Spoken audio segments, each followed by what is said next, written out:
Hey, hello everybody. We are back again with another episode of the Austin Comedy Network podcast. Today we are joined by our special guest, Miss Celia Contreras. I took the short bus here. You might know Celia from some of her recent appearances on Kill Tony. Celia has been a friend for a few weeks now. She just recently moved here to Austin, and since then she's just been a star. I mean, an absolute trailblazer. I mean, from the very moment I saw your first set, I came to him like, dude, I don't know, where are you from, for one? Where are you from? I've never, like, that was a really great set, and I told you from that moment on, I'm like, you're gonna be something great. I'm like, whatever you're doing, you just need to stay dedicated to it. Well, I mean, I think first I went through a bunch of questions like, oh, where are you from? You know, how many years have you been doing comedy? Because you're always just curious, like, man, I hope somebody didn't do this in a month. No, and I felt bad because so many comics came up to me like for the first week and they're like, how long have you been doing this? I'm like, oh, 7 years. They're like, oh my god, I felt so bad about myself. I've been doing it for 3 months. I'm like, no, you're doing great, sweetie. So, real quick, every week, guys, we get a little bit better with every new episode. Today, we are also joined by our recent producer, our recent addition to our production team, Mr. Patrick Carpenter himself. Patrick will be helping us produce quite a few of the episodes coming up. They're paying you in babes, aren't they? Yeah, that's exactly how we're paying him. And I get when I get to I was mics joking. early, I Is try that to sign real? him up. Yeah. Fuck yeah. Called it. That's how we do it here, baby. Come on now. We're all about trading commodities, not money. Though money is important. I'm pretty sure he wishes he was paid. But hey, we're starting something from the ground, and that's just the process of going through it. So real quick, Celia, you just recently had a fucking amazing Kill Tony appearance. Yeah. It will go down as maybe one of the most emotionally entrenched episodes like in Kill Tony history. How do you feel about being part of such a big moment on the show? And how does it feel with the recent attention? I mean, your Instagram, I think, tripled overnight. Your video did over 1 million views on TikTok, the clip of it. Your Kill Tony episode, almost every comment was about, oh my God, I love Celia Contreras. I never cry at videos on YouTube, but I cried over this. So many people personally DM'd me and said, dude, you had me crying like a little bitch. Me and my wife were laughing and then we were crying. And like so many people told me that.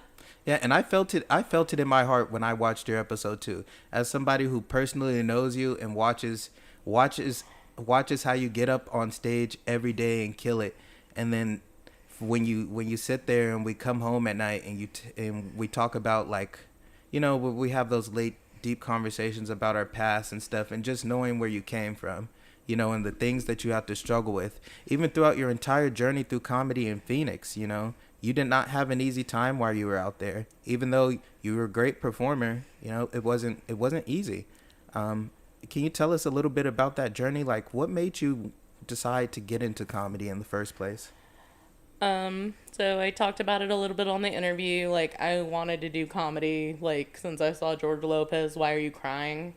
Mm-hmm. And I didn't say this, like, so what made, like, George Lopez so special for me was, like, my parents weren't bad people, they were just flawed people, and my dad was a mean drunk. Like, when he was sober, he was the nicest guy in the world. Mm-hmm. But first it was alcohol, and then it was everything else, and he just got angry. So the night before, he had beat the hell out of my brother. Mm-hmm. Like, really beat the shit out of him.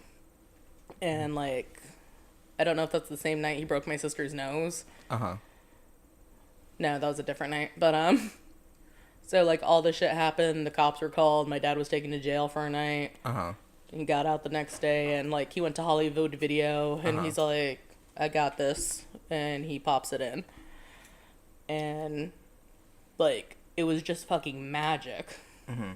Like, watching somebody talk about the fucked up shit, the negativity, getting the shit beat out of you. Because, like, George Lopez, like, his first special was actually pretty dark. Yeah. That's back before he went Hollywood and was a true to the art form, like, stand-up comedian. And I don't say true to the art form like at the end of the day, comedy is about making people laugh regardless, you know. But you know, you're a lot more incentivized as a comic to clean up your act, particularly when you're you know, entrenched in a field like Hollywood, where you're making movies or TV shows. Yeah, and then like that's the other thing. Like one, I loved his like sitcom, the George Lopez show. Loved that, and like he's a great actor. Like one of my favorite movies is Hardwired, where he plays like anything that just like is Mexican. I'm all like yeah. Oh, and then he's like had the Lopez show tonight for a while.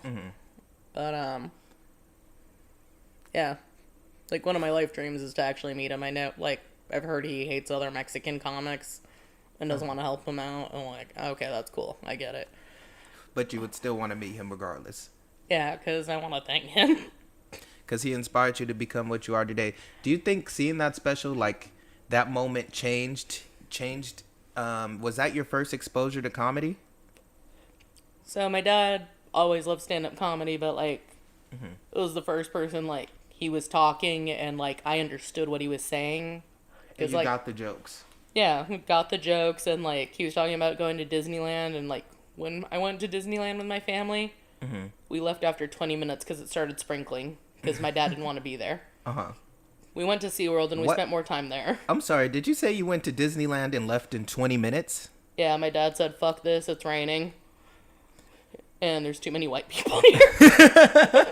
No, the second one is a good reason to leave, but the first, like, because it's raining, that's actually pretty crazy, you know. He just wanted to leave, and he used it as an excuse. And we went to SeaWorld the next day, and like that also changed my life because killer whales are my favorite animal. So stand up and killer whales, and these are two things that I know very well about you. I mean, oftentimes we'll, you know, we'll be smoking or tripping on mushrooms or something, and you'll bring up like, hey, I'm about to go to my room and go watch some killer whale videos for a few hours. I'm like, a few hours? No, I've spent like whole mushroom trips just watching killer whale videos. I'm like, that's and not just the pretty, like them swimming, like majestically. Like I'll straight up watch them tearing a seal apart. Yeah, and I'm like, they're fucking majestic. Eating sharks' livers out. They're so fucking smart. And my brother was laughing at me because I talked to him the other day about it. Man, I seen this video the other day on YouTube. I was watching a short, and there was this little sea lion, and he was just chilling. He was basking, like having the time of his life. And all you see is this orca just like pop up and look over the ice. Says, say no more. You just see him disappear back under the water. Then you just see an overhead shot of a drone and just 3 orcas all at the same time, like in perfect synchronicity, like just washing them off. Yeah, no, they came up like it was the seal was on like this large like ice floe. Yeah, it was a huge ice sheet though. Like it was about several hundred feet long, if not several thousand feet. And they came up from under the ice all at the same time and broke it into smaller pieces. Yeah. And then they'd wash the seal off by coming back again and doing the thing with the water. But I thought, yeah, they're super interesting. Cetaceans are some of the smartest animals on Earth. So like dolphins and killer whales. Killer whales are the biggest cetacean in the world, but they're the biggest member of the dolphin family. Yeah, which are cetaceans. Yes, but so are whales. They're also in the cetacean class. They are. You're right. You're correct about that. But yes, they are the largest form of, like, dolphins is the subspecies, I think. Yeah, and I feel bad because I will nerd out about killer whales. I've read way too many books about them. I'm documenting the attacks in Spain. And I was like, my brother's like, aren't they attacking people? Because, like, I have one friend who, like, all my friends in Phoenix, like, they actually always said it's like, you're gonna make it, you're funny. But, like, they buy me beers and shit, and, like, it's like, I'll pay you back later, and they're like, just buy me a boat when you're famous. And it's funny, because my friend Shelby lost her goddamn mind. And she's all like, I just saw the episode, we're getting a boat! And I'm like, we're not getting a fucking boat yet. But, yeah, what should we name the boat? Also, I looked at boats. They're fucking expensive. What is the most famous killer whale's name? Is it Tillamook? What's his name? What was his name? Was his name Tillamook? You know what? I would say he's more famous because he killed people. Yeah. All right. That is what makes a killer whale famous. So the 3 most famous killer whales in Shamu, like Shamu is very famous, yes. But, like, I guess the most known, but, like, Shamu, like, they die fast in captivity. Like, in the wild, they, like, live to their 80s, 90s. Yeah. In captivity, like, Tilikum lived a long while. I think he died at 27. In fact, cetaceans are so smart that they're one of the few animals on Earth that actually have the ability to commit suicide. Yeah. Because, Yeah. like, breathing for them isn't like it is for us. Mm-hmm. So, like, we don't have to think about breathing. Mm-hmm. They actively have to breathe and think about it. So, like, when they inhale, like, it's, like, left brain, and then, like, when they exhale, right brain or whatever, and it goes out of the blowhole. But, like, they consciously stay down there.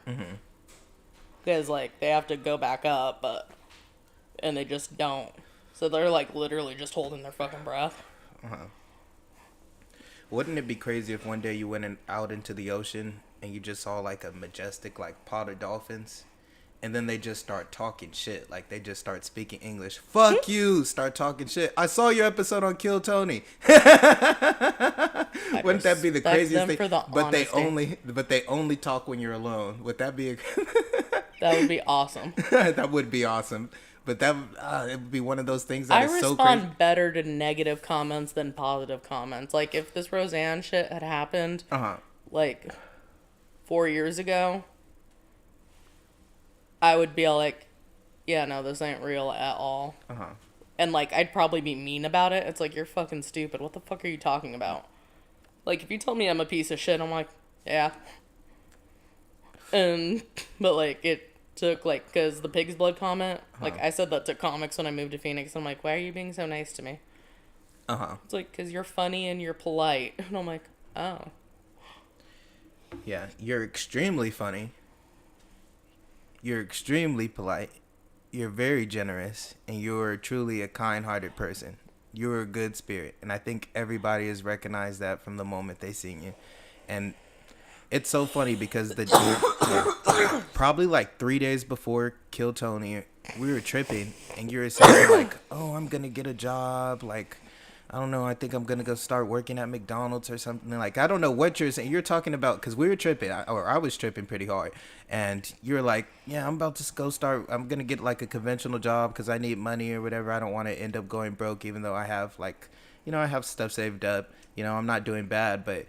I want to get a job because I'm not making like income and I want to sustain. I'm like, oh my God.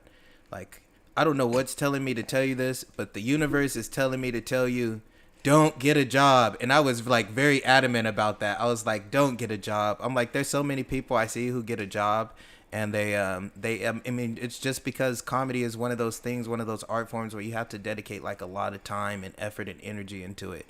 I mean, to truly succeed.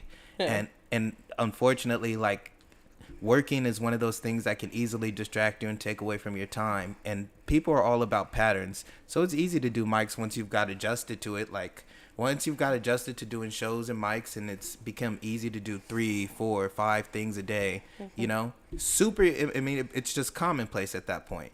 Now, once you get to the point where you miss a day, then it becomes 2 days.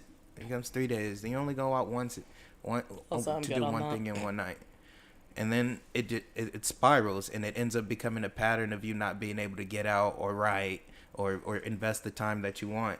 And you are one of the truly talented people where I'd say you are already at the point, sure, you don't have quite the amount of material that you want to have written up to be able to do very lengthy shows or release a special, but you are truly an extremely hilarious person. You're a talented comic. And I mean, I was telling you, like, and I literally said to you at that moment, said, wait for your next Kill Tony appearance. I'm like, I know that you're going to go on again soon because you fucking killed it last time.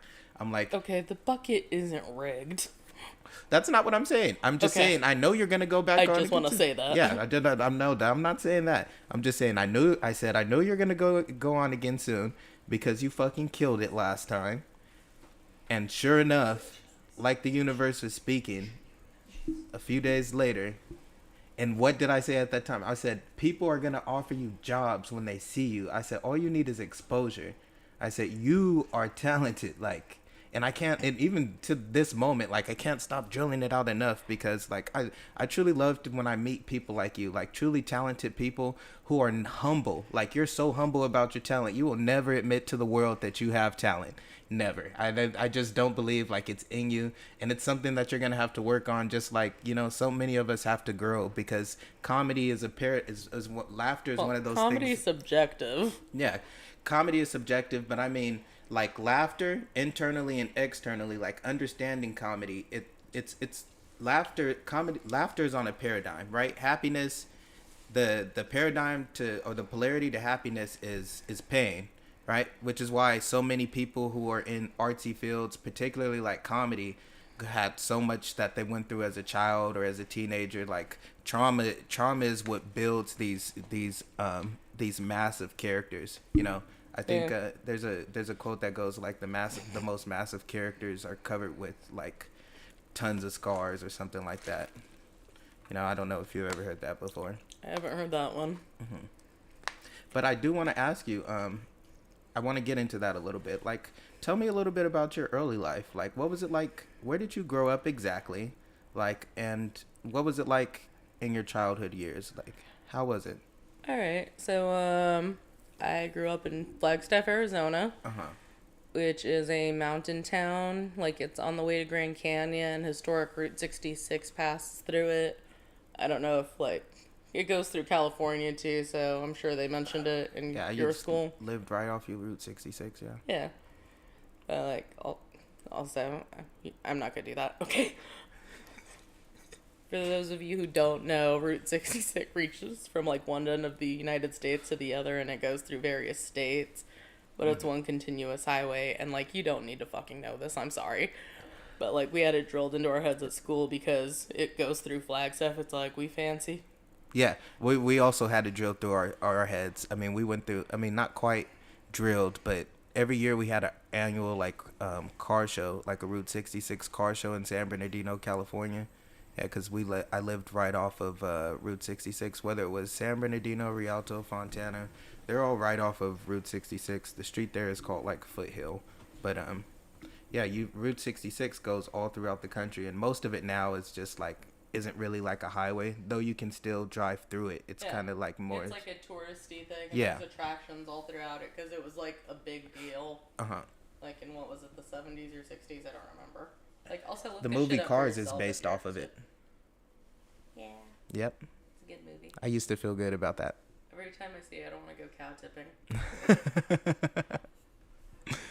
So, yeah, you were saying that that Route 66 was a big thing in your town. Yeah. Flagstaff. Also, I don't know why. Well, I know why, because my mom was fat. Like, I'm fat. Mm-hmm. But, like, there was levels of fatness.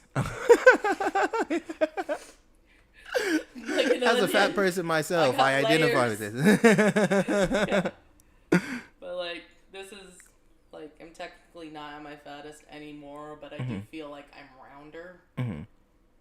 Because, like, I've been exercising and shit, and I'm like, ugh, I hate it. And every time I see, like, I won't get off this. I want everybody to know how much I hate fucking stairs. From the bottom of my heart, I despise them. I'm fat for a reason. Just kidding. No. Like, I want to be healthy, but, like, fuck stairs. Just, like, why? No, I completely agree with you. I'm also fat. I mean, like, fuck stairs. Skinny people don't like them either. Nobody likes stairs. That's the reality of it. I see very few people on the stair stepper when I've been to the gym. But here's the thing. That's a special breed of human. Do you know what will get me up? Like, the one thing I won't go up, and I'm not proud of this, and you can all judge me for it, but fuck you, I'm afraid of escalators. It's a completely irrational fucking fear. There's no fucking reason. I have some of those too. It's like the craziest thing ever because nobody would expect it, but like I hate balloons and bees. Like I got stung in the ear as a child. I was minding my own business, climbing this tree, and there was bees flying around, and just one happened to sting me in my ear. And I hadn't even done nothing to them. He just came out of nowhere and just attacked me. And after that, no longer fuck with bees. I don't want to be near any of them. I don't care if they make honey. None of that. But I don't like balloons either, and that's because my mom had a fear of balloons, and I don't know how, but like that shit passed to me because I'm so scared of like balloons, and it's just the fear of it popping for some reason, and it's an irrational fear. I understand it's childish, but for some reason, like I don't like if you have a balloon, like a birthday like plastic balloon, like don't bring that near me. Like don't bring a balloon near me. Yo, I wish that people understood how to use escalators. Like, especially at, like, airports when people just stand on the escalator. I'm like, no, it's supposed to make you walk faster. That's what they're for? You're lying. You're lying right now. There's no way that's what an escalator is for. I've seen people do it, and I'm just all like, okay, so It just seems like airport. we've all been there. I mean, it seems like the rational thing to do when you think about it, though. Like, it's already moving, so like, go and walk a little faster, you know.